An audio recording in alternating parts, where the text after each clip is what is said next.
Kumusta mga kaboxing? This is Boy Kalawang TV.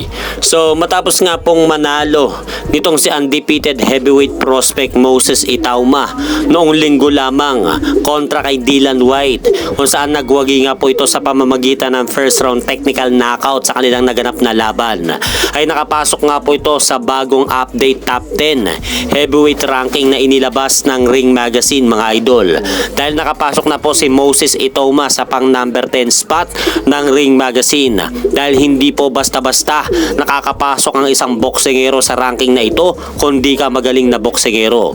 Dahil makita po natin mga idol sa latest update ng Ring Magazine, syempre champion po dyan itong si undisputed world heavyweight champion Alexander Usyk, at nasa number 1 spot naman itong si Tyson Fury, at pangalawa naman po itong si Joseph Parker, at nasa pangatlong pwesto naman po itong si Agit Kabayel, at nasa pang number 4 spot naman po itong si Daniel Dubois, at nakapasok naman po mga idol sa number 5 spot itong si former unified heavyweight champion Anthony Joshua, at nasa ika-6 na pwesto naman po mga idol itong si Philip Hrgovic, habang nasa ika-7 pwesto naman po itong si Fabio Wardley, at nasa ika-8 spot naman po mga idol itong si heavyweight knockout artist Chinese boxer Big Bang Zilizang, at nasa ika-9 na pwesto naman po mga idol itong si Martin Bacole.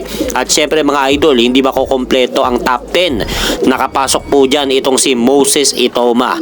So yun po mga idol ang top 10 heavyweight ranking na bagong inilabas ng Ring Magazine. At sa kabilang balita naman po mga idol, naglabas nga po ng bagong post sa IG account itong si former 2-weight undisputed world champion Terence Crawford.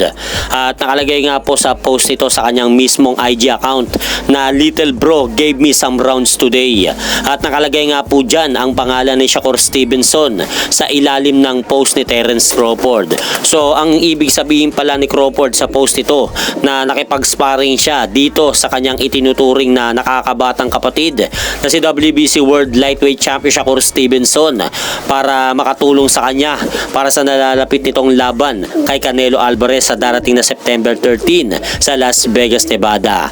At hanggang dito na lang po muna ang aking update sa mga ganapan sa mundo ng boxing. At syempre mga idol, huwag nyo rin pong kalimutan pakisuportahan nyo naman po muna ang ating munting channel. Maraming salamat po.